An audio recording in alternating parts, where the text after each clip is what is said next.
to you last night the term compressionist for this school of thought that myself and Sheldrake and Frank Barr and Ralph Abraham represent, because we all are talking about the dense nesting of concrescent systems, and ultimately, in my own point of view, the emergence of a transcendental object at the end of time. And the end of time is not far off. As Joyce says in The Wake, it may not be as far off as ye wish to be congealed. It is, I think, within the lifetimes of all of us, there will be an ontological transformation of the human mode. So I think the transcendental object is emerging. Once it has emerged, there will be no big deal about it. In the same way that we look back at the emergence of language, and nobody jumps around or gets excited about it, or only a few philosophers do. And yet the fact that we possess language is the thumbprint of God upon our species. It's an impossible break with previous animal organization. I mean, you can talk all you want about Coco the talking gorilla and this and that. I mean, but then you turn to a poem by Andrew Marvell, and you realize, there is an ontological break here. There is not an even progress. So as we anticipate this thing, it could be anything. It could be the visible language that I indicated as a possibility earlier this evening. It could be emergence in an extraterrestrial mind. It could be the transcendental emergence of all and everything, the Tao made flesh, the actual collapse of the state vector into some kind of mysterious completion. But it's much more rational to place this kind of singularity at the end of a complex evolutionary process like the life of the universe than at the beginning, which is the scientific approach, to just say, well, everything sprang from nothing for no reason in a single instant, and please don't ask questions about that because our map begins 1/10 trillionth of a picosecond after that happened. We don't talk about that. Well, isn't this somewhat begging the question for an intellectual enterprise that purports to offer an explanation of how things came to be? So the transcendental object, which suggests to me a negative casuistry, a purpose in the universe that is focusing and drawing everything toward it. And in fact, I've said, history is the shock wave of eschatology. History, which lasts 10,000 years, is this microsecond of ultra-complex experience where the penetration of the natural world by the transcendental object each exists cotemporaneous with the other for a historical or geological microsecond. And then the two terms are merged and all opposites are dissolved, and somehow the gift is claimed, the pearl is restored, and the project is ended. We are living through that moment, a 10,000-year rush from chipping of stone flint to walking through the violet doorway of a self-generated hyperdimensional vehicle that carries us to our true home. No wonder it leaves an explosive set of eddies in its wake. I said last night, this is what happens when a culture prepares to depart for the stars. This is not business as usual. This is something else entirely. And it's the intellectual adventure and challenge of our time for each of us to understand this in terms relevant to ourselves and the people immediately around us. And so this is the inspiration for Time Wave Zero. This is what it maps. This is the odd thing in the map, that when the time map came through, it wasn't only a map of historical process, but there was the transcendental object mapped into it, and all of its sub-reflections could be seen. This is what Christ was about. This is what Buddha was about. This is what your most enlightened moment was about. You, each of you, and me. It is, the hyperdimensional particulate reflection of Godhead scattered back through the flatter plane of this lower dimensional slice of experience. I mean, it's hard to say it any clearer than that. Here. Something is happening. The way I got into all of this, and it seems to me it's worth talking about because it's psychedelic. The word has, in a sense, been too narrow. It's a kind of secret faith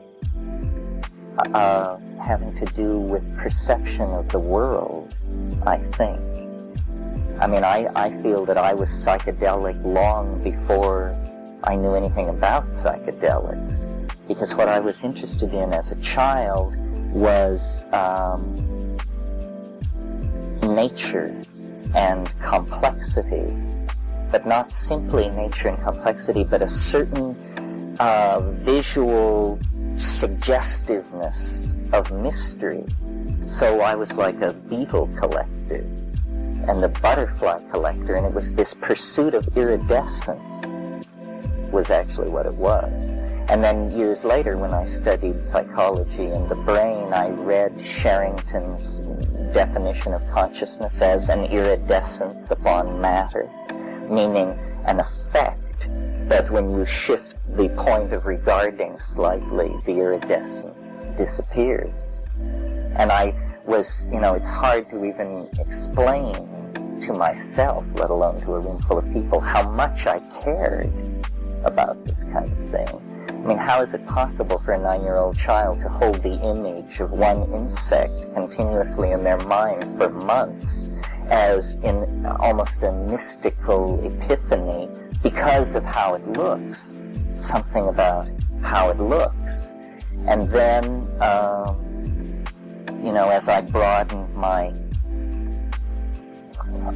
interest as a pre-adolescent child, I got into science fiction.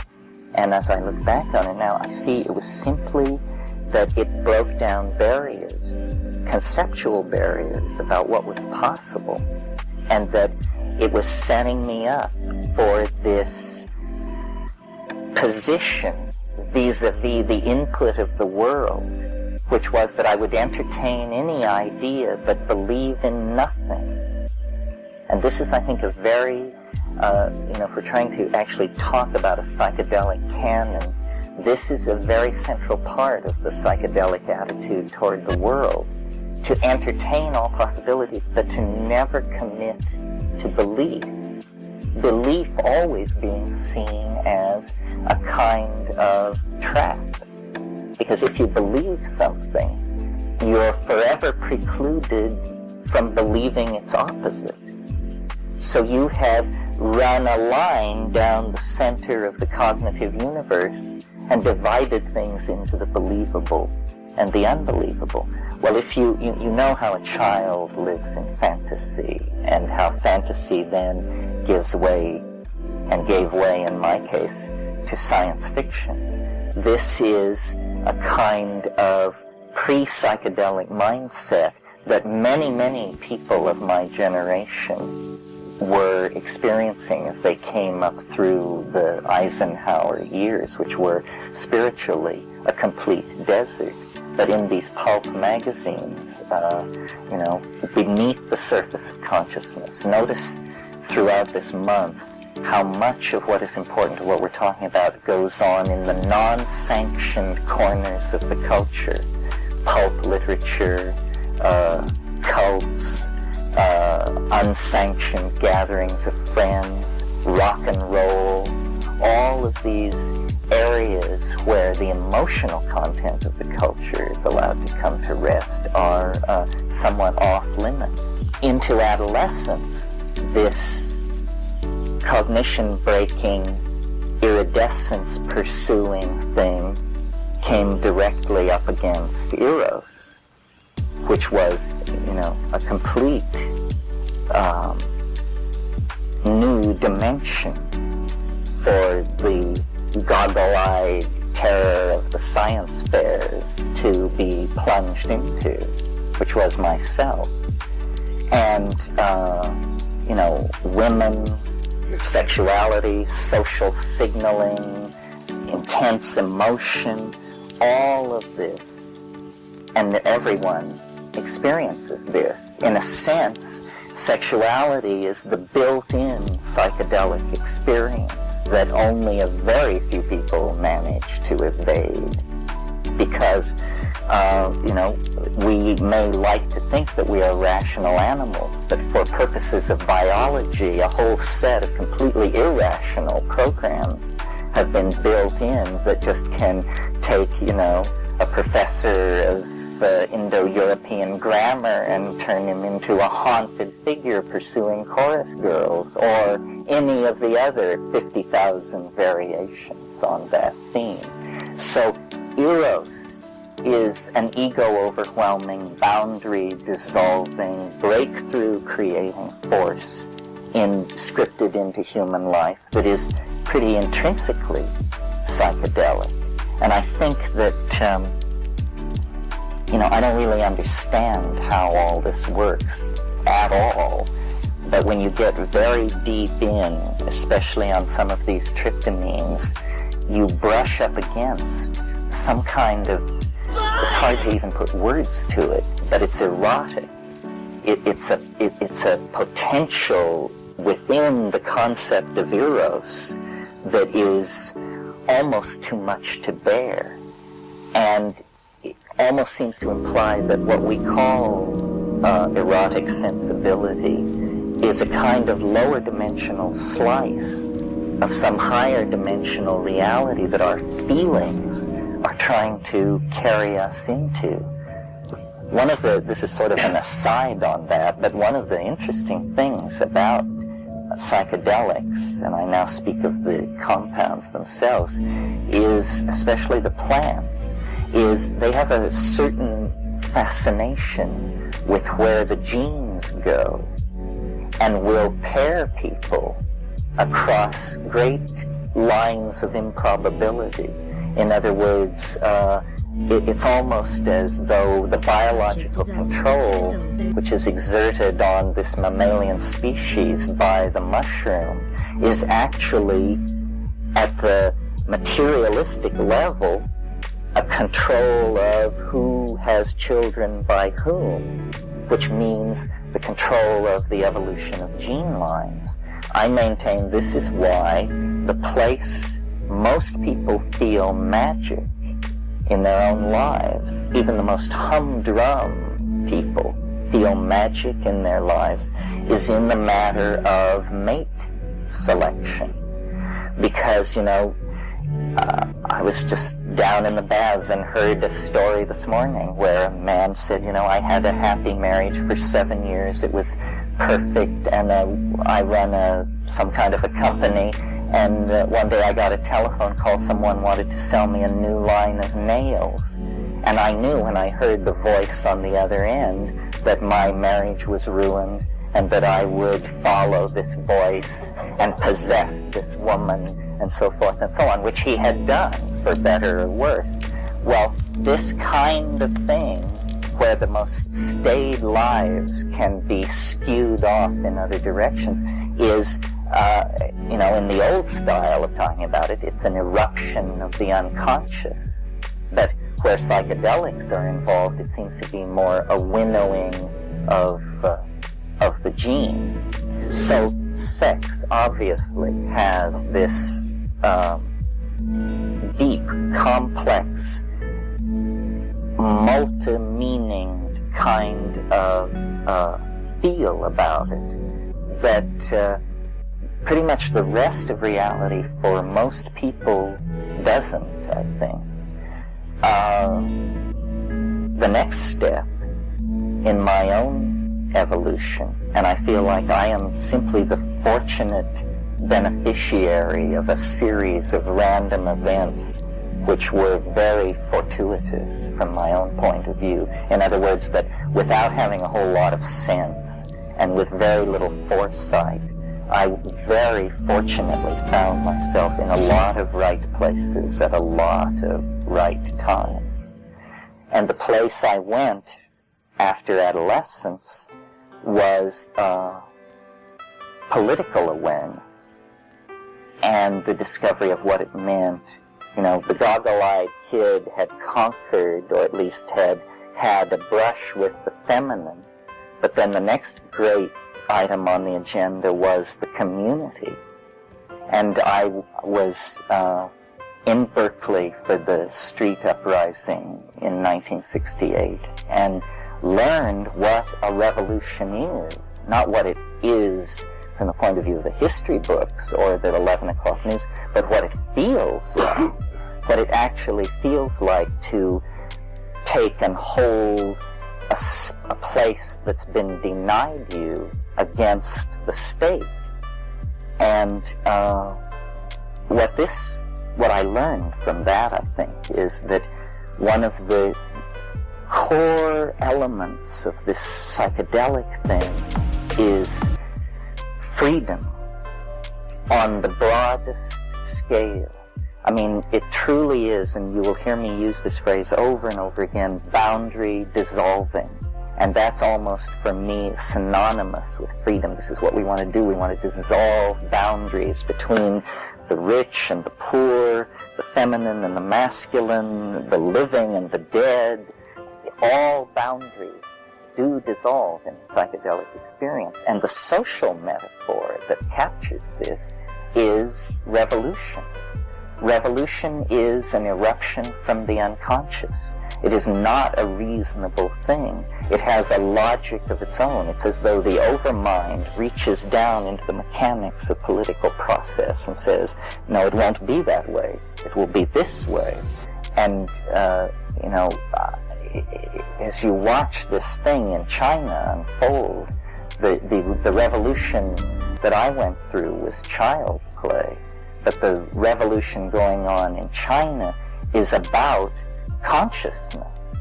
I mean, God, the notion that, people were selling John Stuart Mill in translation in Tiananmen Square like hotcakes brings a tear to your eye. I mean, it's incredible.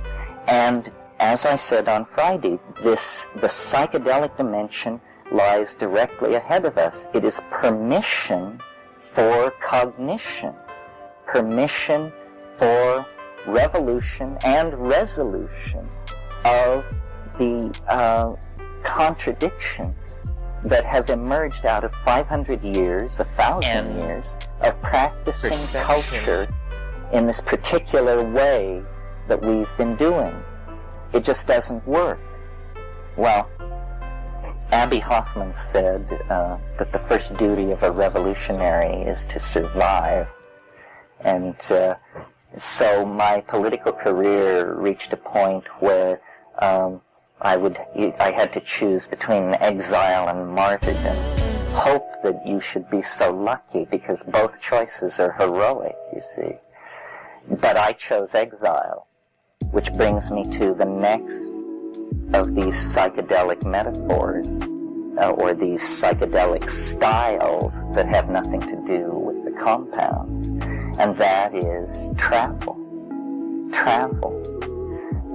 Some of you are traveling, I know, because you have accents from far away, so you probably know what I mean. But the people who don't go anywhere are in danger of missing a major point about what is going on. So my traveling began very tentatively, and I went to Israel, and then I went to the Seychelles Islands, and then I went to India, and then I got in trouble, and then I couldn't come back. So then I had to be who I said I was, because I had essentially been making a tour in order to return to Berkeley and slay women with my tales of daring do. But I got caught out there halfway around and had to stay not the planned 3 months, but years years and years and years, and India and Indonesia and the Amazon and Tokyo and just, a series of scenes where my life seemed, I used to say I never sleep in the same bed twice.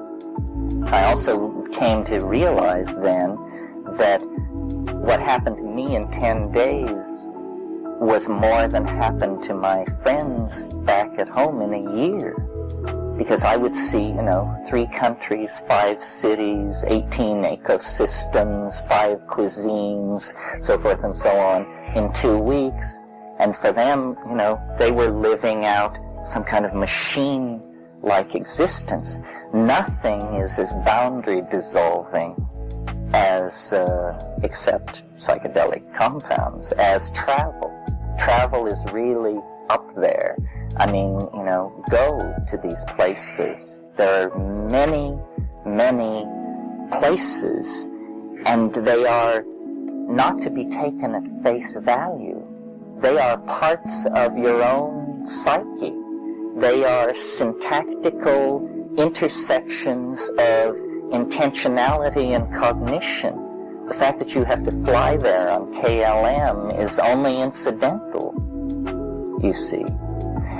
Because what you come up against in these other places is cultural relativity. And the deep coming to awareness of cultural relativity is finally permission to look at who you are, not who they say you should be, Because you see that in this tribe, you're an SOB if you fail to eat your uncle at a certain critical time in the situation. And in this society, you're an SOB if you don't own a condo in Carmel. So, how seriously are we to take all this? There's a great saying, an alchemist of the 15th century, Athanasius Kirchner, said, the highest mountains, the oldest books, the strangest people, there you will find the stone. And this idea that there is something to be found, first of all, this is very important for the psychedelic life. Again, I was very lucky. I read Carl Jung very early, before the Jungians really got a hold of him and ruined it. And what Jung is saying about conceiving your life as a quest is absolutely true. Psyche is some kind of semi-malleable medium. And if you set yourself up as a loser, if you image yourself as a loser, you will be a loser, and so forth. This is not big news. But what's big news is that if you set your life up as a quest, you will actually find something transcendental and unimaginable. I mean, I am living proof of this because I set my life up as a quest for a perverse reason, to prove that there was no mystery. In other words, to debunk it, to say, I will follow the ancient formulae and show that it's baloney by doing it perfectly and achieving nothing. It's the kind of guy I am. However, what I discovered was that the model of the world that we inherit, that it's three-dimensional space and very humdrum and you're caught in its laws and like that, it's just not so. I mean, I don't have all the answers, but this is where we need to put pressure, is the world is some kind of thing which can be taken apart and shown to be something else, many other things. And nobody's saying this. I mean, these physicists are just sober as can be. And all this argument that goes back and forth about this paradigm and that paradigm and whether the world is made of anti-mu mesons or the world is obviously made of mind and intention. And I don't mean this in some airy-fairy, can't get a grip on it way. I mean, if the world is made of cognition and intention, then let's get a technology together that allows us to use that principle to make it the way we want it to be. My mother said to me when I was at her knee, if wishes were horses, beggars would ride. And I think, the political implication of that is beggars should ride. And therefore, turning wishes into horses is a reasonable political agenda. And the psychedelics show, the way it is to be done. It's somehow, I don't know. I don't know. My intuition is very strong that with people with sufficient intelligence and sufficient courage could at any time break through and make this somehow happen. I mean, it's a fantasy of two people having a conversation which ends with the abolition of language, basically.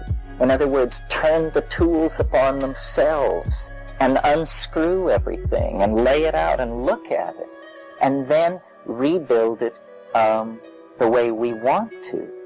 Now, this could not even be talked about if there were not evidence that it is possible. And the evidence lies in this weird dimension, this psychedelic thing. And I would be utterly despairing of the state of this planet and ourselves if it weren't for the existence of these compounds. I think we would not have the chance of a snowball in hell, not a chance, because everything on the surface spells ruin. We are murderous monkeys. We have looted the future. We have eaten the food of our own children.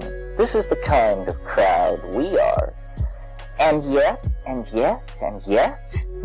there is this shining, transcendent thing that is real. And this is what I hold against all the priests and gurus and rishis and roshis and geishas and babajis around, is they don't explain that what they're talking about is real. I don't even think they know that it's real. Perhaps they're just, parasites on an idea. But it is real, and it is possible to manifest it. The problem is that we are so perversely committed in the way we invest energy. I mean, a modern, well-equipped fighter plane costs $75 million. The United States government orders them in lots of 500 at a time. Do you know what $75 million would do to consciousness research in California? The cost of one fighter plane? I and the people I know and the people they know could deliver the millennium for that kind of money if, the law stood back. Because what we're talking about is a correlation of data that has gone on now for 400 or 500 years. Botanical data, chemical data, human data, anthropological data, data about language, data about complex systems generally, mathematical models, dynamics, chaos theory, so forth and so on. These are the tools out of which an understanding of the dynamics of mind can be created.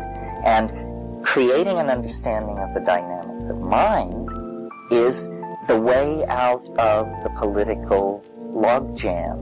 No amount of haranguing and preaching is going to do it. It requires a breakthrough to the mechanics of ourselves. That's what it basically comes down to. That we must see ourselves as potentially salvageable, reprogrammable, and worth saving. And I think that because the psychedelic experience is not bound in history, but in a way is a morphogenetic field amplifier of our species. I mean, if you think of the Sheldrakean model, of morphogenetic fields, and then imagine that they cannot be detected by radio, they cannot be detected by any electronic means. The field is too subtle. But if you imagine that mind is a quantum mechanically indeterminate and delicately balanced enough system that it can actually resonate to the presence of the morphogenetic field, then you begin to have a theory of what the psychedelic experience is. It's the experience of the transcendent dimension of every object. And every object has a transcendent dimension, more than one. I mean, it has a dimension which extends into the past, it has a dimension which extends into the future, and it has a dimension which is orthogonal to any of these, that is the internal horizon of its own transcendence. Now, this kind of talk is Whiteheadian talk. Whitehead, in the 20s and 30s, actually created a philosophy, a rigorous metaphysic, entirely capable of working in a psychedelic environment. Had he written it in Sanskrit, he probably would have had a wider audience, but he wrote in plain English. So if you're interested in a metaphysic of the psychedelic experience, where you actually take it seriously and say these things which we perceive, the dissolution of boundaries, the recombining of form, the transience of form, the transience of meaning,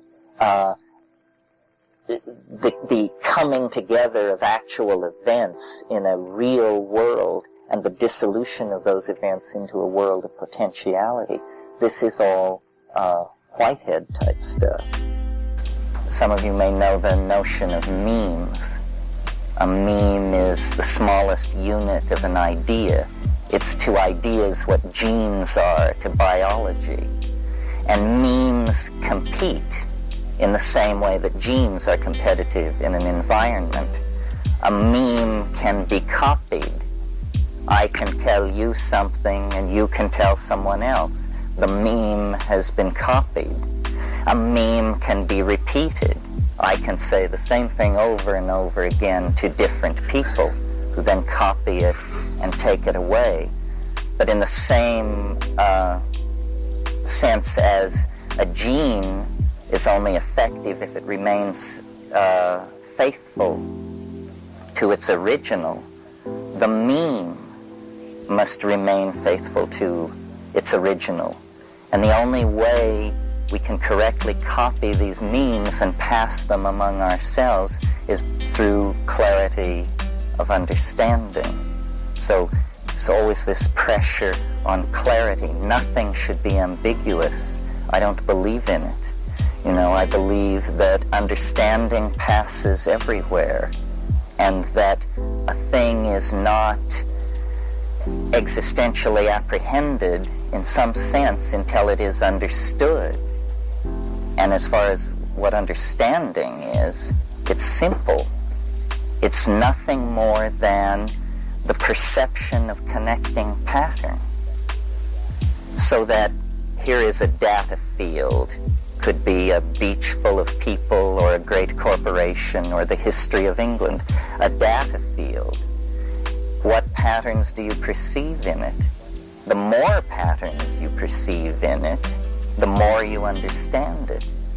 And there is no bottom to this. I mean, understanding just falls through the phenomena of the world endlessly.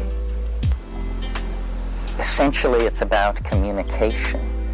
That most of what we say and do, even though we may define ourselves as wide-ranging intellectuals, most of what we say to each other is incredibly animalistic and low-grade data exchange, because we're not used to pouring the energies of cognition into articulate speech.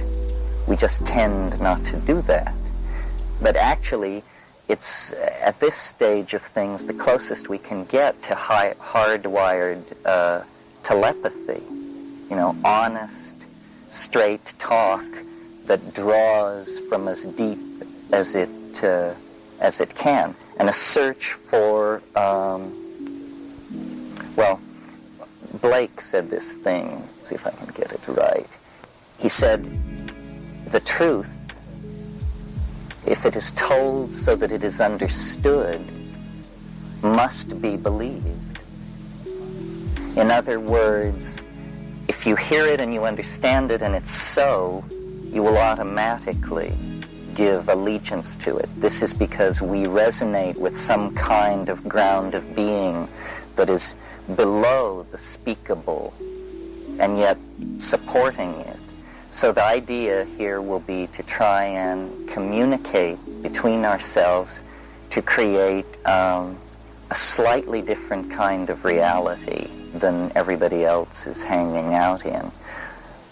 Mostly, I hope, our reality will have more hope than the generic reality that's going on outside.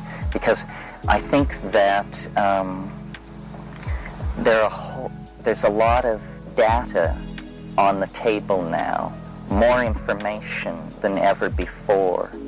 And we can actually begin to figure out what's going on, not in terms of the first 3 milliseconds of the universe, but actually, what is going on this planet? What is human history? What is a cognizing species doing, running around by the billions on the surface of this planet, obsessed with religions and driven by vice and hatred and visionary longing? This is not what they talk about in the biology books. Still less is it what they talk about in the physical chemistry books.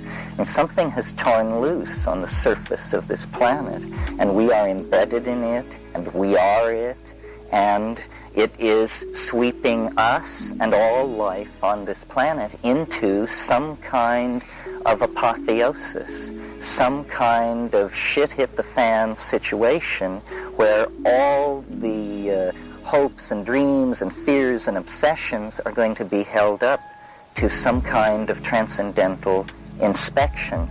Nothing can stop this. Perhaps, it could have been stopped in the 12th century or the 6th century, but now technical processes, population growth, information transfer, destruction of the environment, the great dying is well underway. And the question is, does this make sense? And an even more cogent question, can it be made to make sense? In other words, can we come to, in the situation of a planet sinking into chaos, and somehow run around and punch some buttons and close off some areas and salvage something? Can meaning be salvaged? Or is the process that has gone on over the last, you pick a number, but it's in the billions of years, essentially meaningless, dumb show and absurdity?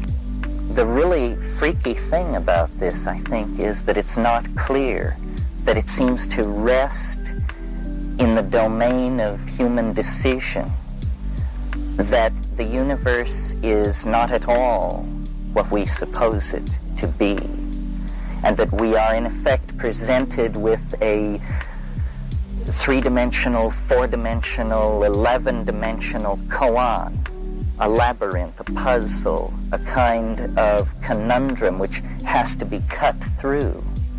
And it's all done in the mind. The whole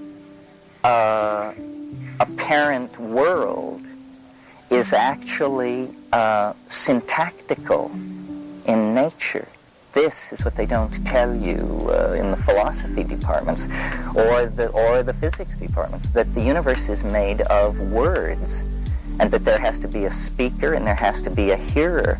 Photons, quarks, anti-mu, that's not what it's about. That is a linguistic model that floats above the bedrock of syntactical connectedness that mind travels through to create networks that it interprets meaningfully. That's what's really going on. So, looking at this situation years and years ago, knowing and feeling what I've essentially just said to you 25 years ago, I've always been a skeptic. I mean, I've always been sort of on a downer, cynical even, and take things apart and belittle them and see how they tick. It's just, it's a male, rational style, scientific style. And the assumption behind that is that you can reduce the whole world to something which is non-threatening and neutral somehow. But a weird thing happened on the way to completing this program, which was I discovered something which it is my intention to try and share with you. I don't know, many people have made this discovery, but I can only speak for myself. So for me it had a very intense and kind of transformative immediacy. And this was, I discovered that in the realm of the so-called transcendental. I was raised Roman Catholic, and in the process of cutting that loose, switched to Latin for Sanskrit for a while, and I've had a lifelong interest in the transcendental, but basically from a debunking point of view. In other words, not for me sweeping up at the ashram, not for me the ambiguities of Babaji. I mean, and in India, the tack which I always took with these people was, what can you show me? You know, anything. Because talk is cheap. God, if I don't know that, who does? So a line of patter is completely non-convincing. Well, it's not to be found in those traditions. What I'm trying to say is that when I put pressure on the spiritual domain, the only people who could deliver were shamans with a history of use of hallucinogenic plants. And an awareness of this came to me, say, as early as 1967, and I began to pursue it. At first I pursued a pharmacological basis behind Tibetan shamanism. The pre-Buddhist shamanism of Tibet is called Punpo, and I went there thinking that their art could not possibly be what it is unless they had access to hallucinogenic plants and were using them. Well, I was, 22 years, I didn't know anything. I didn't speak these languages. I had no notion of the task that I was setting up for myself. But later I went to the Amazon basin, and there is extant and thriving a rich shamanic tradition of hallucinogenic plant use, and they can just convey you into astonishing dimensions. And it's those astonishing dimensions that will form inevitably the focus of what we do this month, because we need to run it as a headline. It goes something like this. Scientists discover nearby hyperobject in alternative continuum. It's that sort of thing. It's that by pushing the psychedelic experience, we can satisfy, and let me define pushing there. I mean putting a great deal of research pressure on the tryptamines. By pushing the hallucinogenic psychedelic experience, I think we could fairly quickly satisfy ourselves, if the legal climate were different, that the Freudian model won't do, the Jungian model won't do, and that in fact all psychological models will fail, and that what we're dealing with is something quite of another order.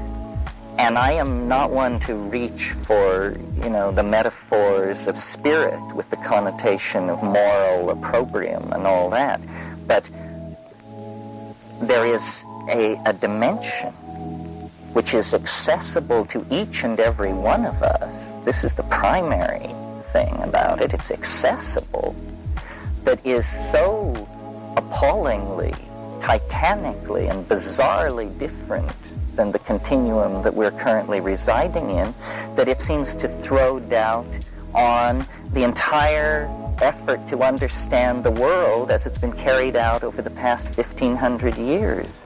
In other words, there is an object in this mental space which, as culture-creating creatures, we are attempting to colonize and invade this cultural space through the concrescence of language. In other words, through exteriorizing our ideas as tools, we are invading this cultural domain, and the psychedelic tryptamines, and very recently discovered, by the way. I'm doing a book for Bantam, and I have to go through the whole history of these things, and to my amazement, the indole hallucinogens actually were never studied.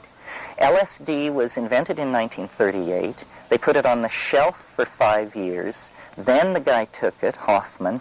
He said it's a hallucinogen, but the war was raging. That was 1943. It didn't actually make its way into the journals until 1947.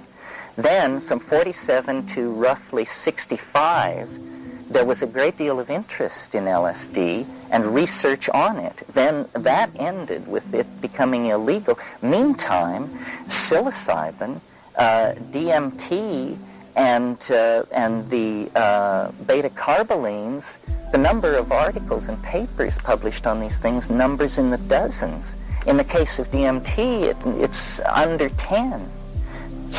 We're talking now human experiments, not rat slicing and physical chemistry, but actual human data. So what we inherit out of the 60s, one of the ways which we have been disempowered that we didn't even know, isn't this fun to learn a new way that you were disempowered that you didn't even know, is that the LSD experience was made the paradigm of the psychedelic experience. And it was placed at the center of the phenomenological mandala. And then all these other compounds were sort of related into it in terms of doesn't last as long as, lasts twice as long as, that sort of thing. When you think about this alternative reality and the exploration by drugs with psychedelic drugs, and then the pervasive problem with other sorts of drugs in the society, and it cuts very close to the core of ourselves as creatures. I mean, we are addictive animals. We addict to everything. We addict to each other and glorify it as our most noble outpouring of sentiment in the phenomenon of romantic love. I mean, when a pair of lovers are parted, the withdrawal symptoms are indistinguishable from heroin. I mean, vomiting, shaking, uncontrollable emotional outbursts, sleeplessness, short temper, hysteria. This is real. It is what romantic love is a pheromonal bonding, an exchange of chemical messengers which takes these two autonomous organisms and welds them into one galaxy of need and intention and understanding and expectation. Well, then you just tear that apart and people are, shook up. We addict to political ideals, all kinds. I mean, it's wonderful what's happening in Peking, but several decades ago, the same thing was happening in Berlin to a different beat. You know, people find an idea and it works, and all barriers appear to be movable and all goals attainable. We addict to things. This is like magpies, but then through media trained to propel ourselves into ever more extensive relationships with objects. We invent money, which is kind of a multi-transformable drug. It stands for everything, everything you ever wanted, and you can addict to money. Nevertheless, what I will argue during this month is that that this is not a bad thing, that we have a secret history that I will try to convince you of, and you should try to convince me that I'm wrong, and we will argue over the secret history of the human race and why it is, therefore, that we are as we are, and why it is that these psychedelics are not some peripheral issue of screwballs who can see God in a cabbage, but that, in fact, the issue of psychedelics is directly on the tracks of the onrushing locomotive of rationalist, paternalist, schlockoless society, and that it ain't going to go away, because what we're talking about here is a nude part of the human mind. What we're talking about here is something which takes its place in the great unfolding of the defining of human freedom that characterizes the entire adventure of global civilization. In other words, we've got the Pope under control. That happened in the Middle Ages. Slavery has now been generally embraced as a bad thing to be into, and we've gotten that on the books as a bad idea. Women have been suddenly recognized to be human beings, and so forth. So this swelling bubble of aha and perception of the real nature of the universe should also include the sudden realization that governments have no business telling people what foods and spices they should prefer, that this is an absurd role for government, and that, like slavery, like the subjugation of women, the legal persecution of dietary habits has just got to take its place with the high-button shoe.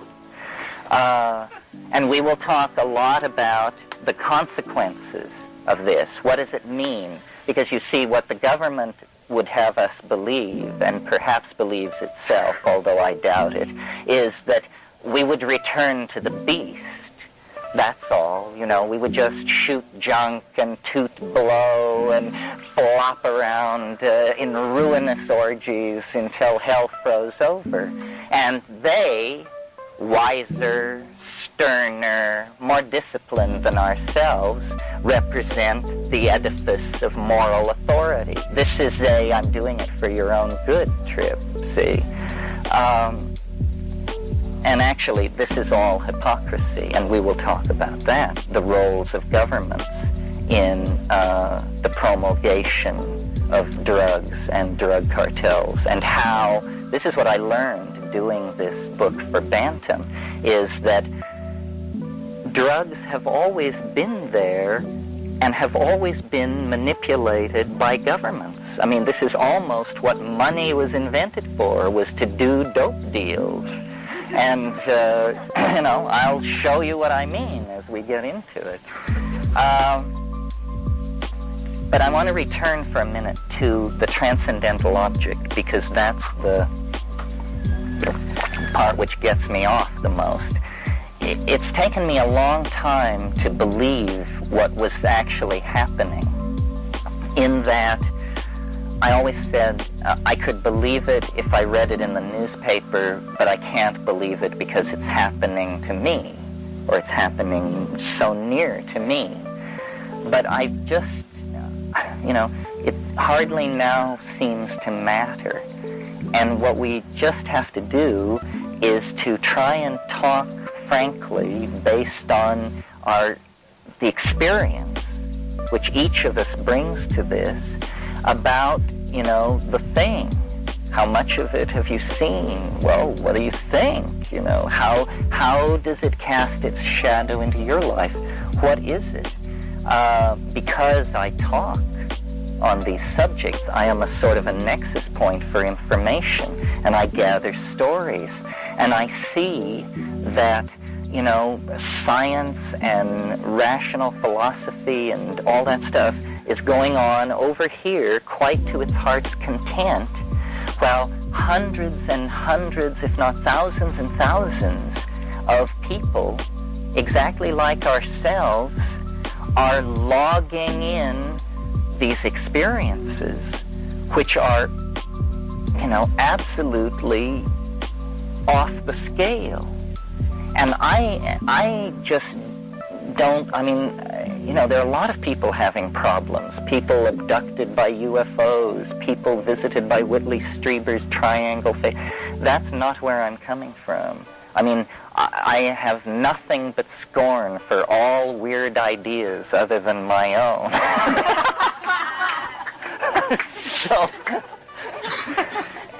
And the reason I tolerate my own weird ideas is basically because of what I've gone through.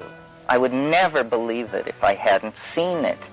There's a wonderful story, and I have no love for Christianity either, but I'll tell a Christian story. This is what I got out of the Gospels. Christ appeared several times in the upper room after the crucifixion to the apostles. The first time he appeared, the apostle Thomas was not there. And so then Thomas came after the visitation, and they said, the Master was here. He was with us.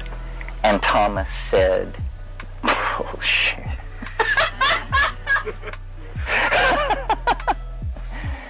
And they said, no, he was here. And he said, unless I put my hand into the wound, I will not believe it.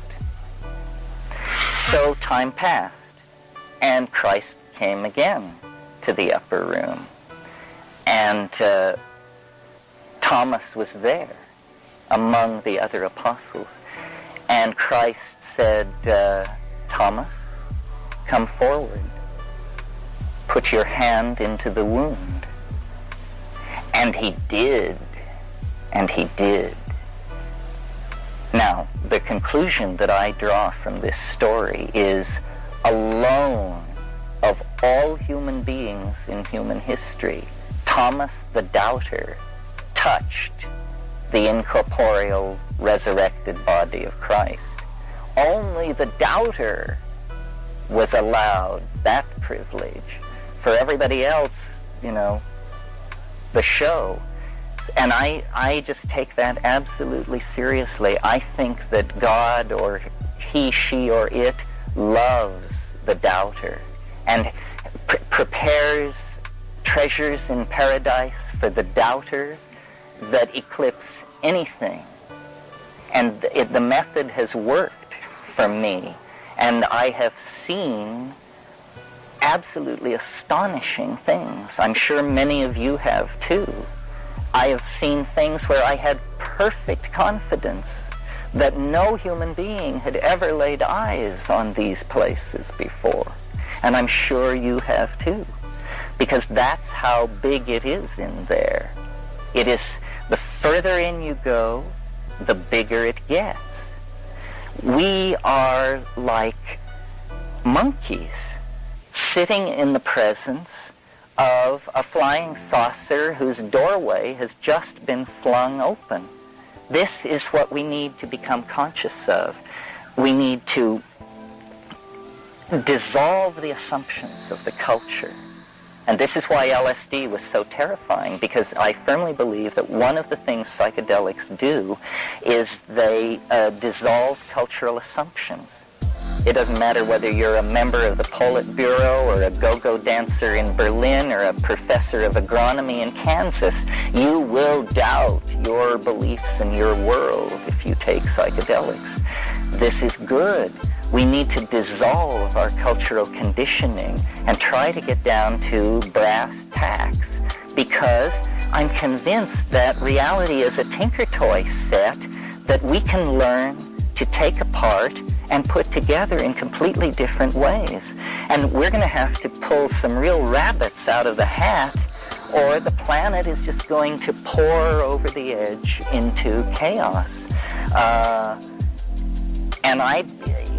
Before they were called psychedelics, they were called consciousness-expanding drugs. Well, if there's any possibility that that's true, let's put our best people on it, because consciousness is what we're dying for. We don't have enough of it. We can't feed the hungry. We can't manage a global economy. We can't hold down guerrilla warfare. We can't cure AIDS. We need to get smart.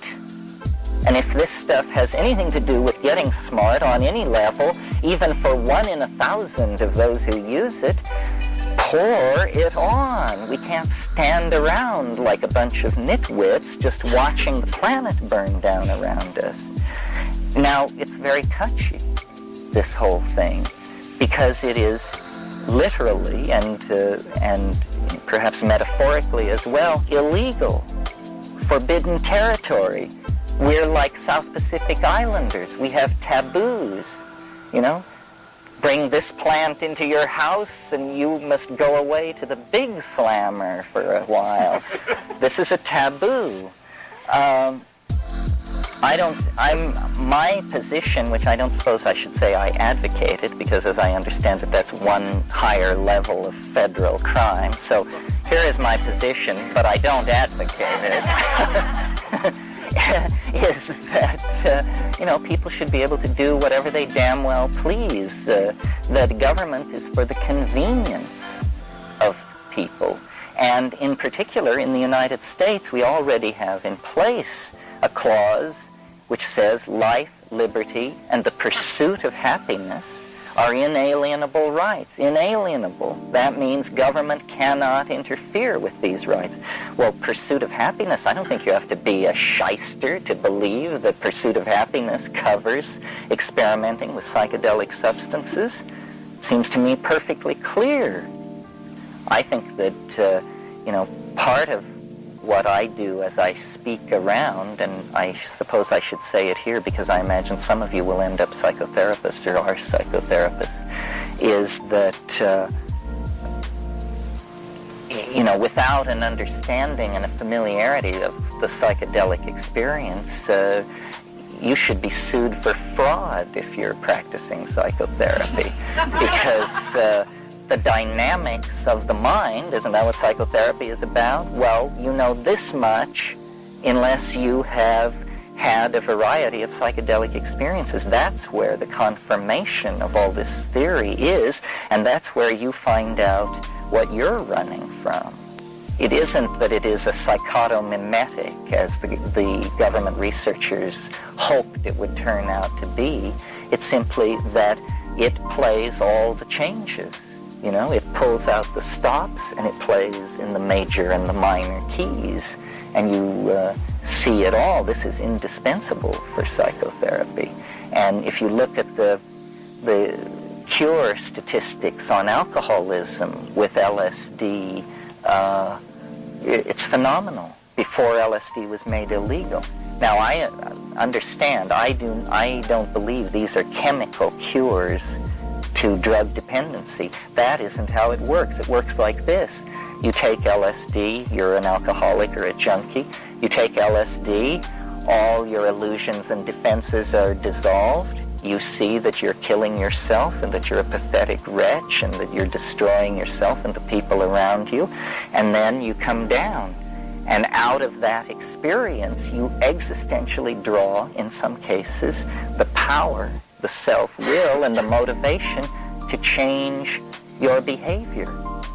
Well, I believe that as a culture, we could do this. And this comes perilously close to sounding like everyone should take LSD. I don't believe that. I think that it's a calling.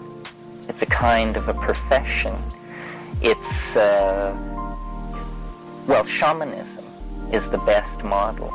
And I think that the rebirth of shamanic awareness is part of a much larger cultural phenomenon which I call the archaic revival. I hate the term New Age. I think it's just, 11 o'clock news stuff. But the archaic revival is a notion of a series of integrated trends that have been going on for over 100 years that are the actual turning belly up of Victorian Christian scientific male-dominated materialist civilization. It begins with phenomena like pataphysics in the 1880s in France, and surrealism, and Freud, and Jung, and abstract expressionism, and even the Nazis had a piece of the action because of their understanding of how ritual and propaganda, and I mean, Goebbels was the architect of the German archaic revival.